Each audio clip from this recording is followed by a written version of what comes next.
You've tuned into The Mountain Gardener with your host, Ken Lain. Gardening can be challenging, but with these simple insider tips, you'll reap huge rewards. Now, let's tune into today's Mountain Gardener with Ken and Lisa. And we're back with Lisa Waters Lain in the studio. She comes each week with your garden questions. Just what are people talking about as we enter the new season of gardening? So things are happening out there. I was doing some cleanup and the plants are growing. Are they? Lilacs, the buds are huge. Buds are swelling. Yeah.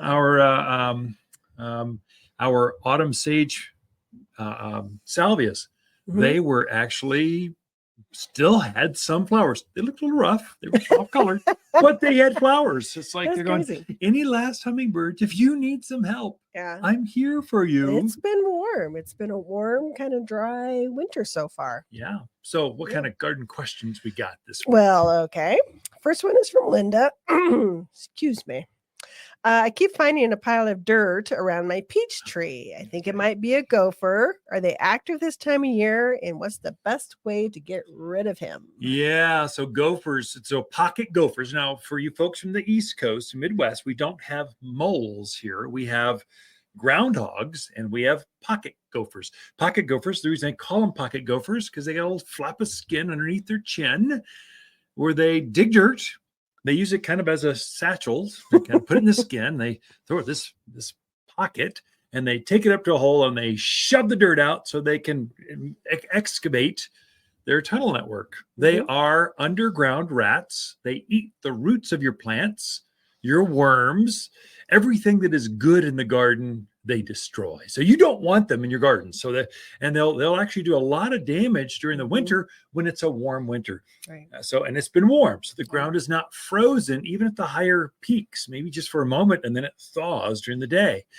So they're up and they're active. As it gets really cold, hopefully we'll see some cold. They'll burrow down deeper and kind of hibernate down deeper than that 3, 4, 5. I've actually seen gopher holes 6 feet down in the ground so they can hibernate where it's warmer. And so they're taking advantage of your gardens and the sunshine and you've got something there for them to eat.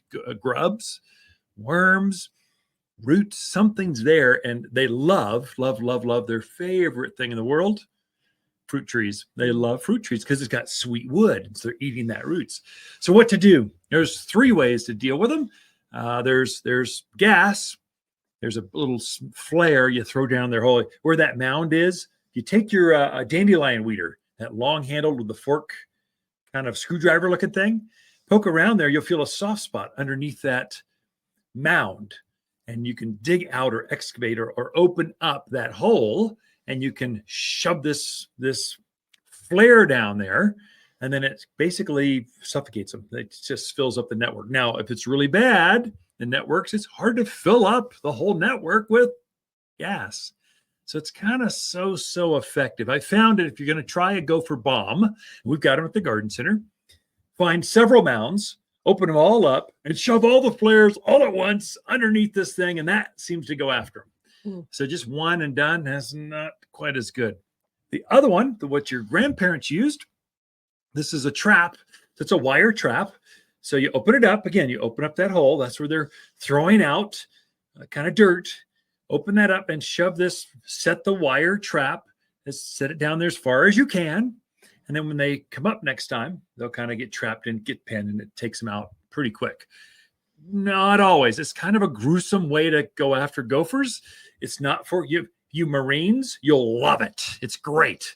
Those with a softer heart can be brutal because it doesn't always kill them instantly. It's brutal. So I'd say tie your trap onto a 2x4 is what I do, and a piece of wire, so they don't drag the trap down into the tunnel and you'll lose it. Or I found more cases where the dogs and the coyotes find them, free meal. And they drag them off. They take them up to the barn. Barn cats will do that. They'll take them out in the field.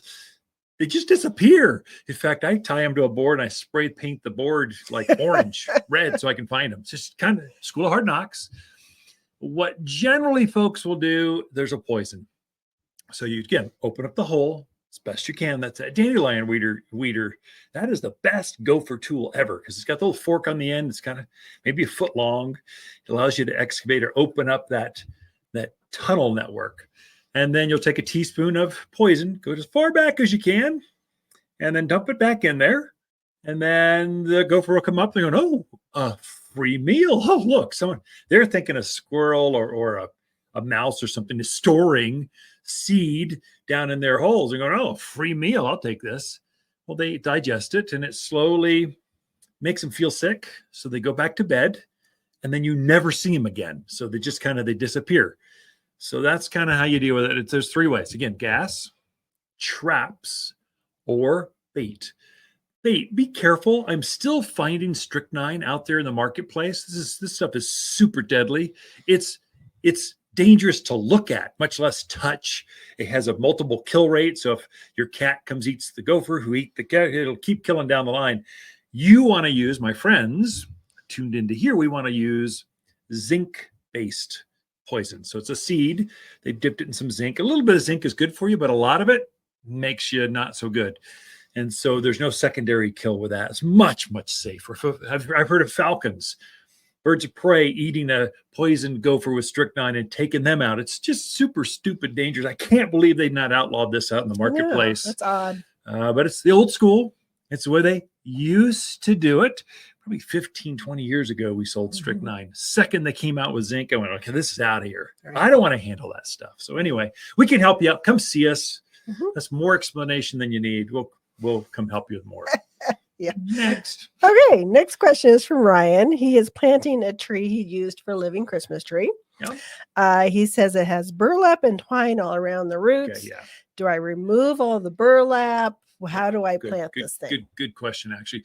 So a quick question on big trees, many times really large trees, they got to be in the ground for 10. We've got some that are 12, 15 years old. So they're in the ground forever. We're not going to plant those in a pot and grow them that long in a container. We're going to put them in the ground and grow them like corn in a field. And so then when we harvest those, we dig that root ball out. Throughout the years, we'll root prune it. So you get a fibrous root mass. Or good growers will do that. But when we finally harvest out that plant, let's say it's 6-foot spruce or 8-foot, we've got some beautiful pine trees, junipers, whatever. We'll dig that ball out. We'll make a ball out of the root, proportionate to the upper growth, and then we'll wrap it in burlap to keep it from falling apart. Then we'll take that and put that balled and burlapped tree into a grower's pot, mainly for shipping, just so we can handle it, so we can show it off here. We don't want you schlepping around in mud and muck and stuff with ball and burlap. We're going to try to keep it cleaner and easier, help you get it home, help you get it at the planting hole. We'll typically we'll harvest those and then root them out for a season so they're even more rooted, or at least a good grower will do that. A patient grower will take the extra season, extra year to root that thing out. Now, going back to the question, well, what do I do with the burlap? Well, that's the reason for the burlap. The roots go right through it like it was nothing. And so don't try to take that burlap off. Get your planting hole ready. Lay down the trees sideways and get the bucket off. And then you'll see the burlap there. I would say just gently roll it into the hole, set it up straight, face it the way you want so it looks the best. And then the secret is the damaging part can be the twine at the top. So twine doesn't break down as fast. And we're using jute twine, but still it breaks down slower than the burlap fabric. And so sometimes if you get a tremendous amount of growth next spring, that extra set of wood it'll start to impede and choke that. So cut the twine at the top off, lay the burlap back under soil level, and then backfill. That's how you do it. So a lot of folks want to make this a lot of work. They want to take the burlap off. It's just terrible it's higher risk. Reduce your risk, keep the burlap on, set it in there, lay it back, and cut the twine at the top off. In fact, if you've had some landscaping recently, you might walk your yard and make sure that twine is not still wrapped around that trunk area. Anyway, that's how you deal with again, we've got a planting guide. Come talk to us. We'll walk you right through it and show you some examples. We can help you. Definitely. Great questions this week. Good start Thank of a you. new year. So, Yeah. Ken and Lisa Lain, the Mountain Gardeners. As the days get longer and brighter, houseplants can struggle and scorch, but we have the solution. At Waters, we've organized our houseplants from A to Z for the brightest of sunny locations, many even bloom. With experts that know plants and how to make them grow. Shipments of the freshest houseplants in town have just arrived from A to Z and ready for a bright new home. Waters Garden Center, where people who love bright green houseplants, they love to shop. Found in Prescott. For a more fruitful garden, increased success in the landscape that just feels better, then tune in daily to the Mountain Gardener podcast. Subscribe through your favorite podcast streamer or visit watersgardencenter.com.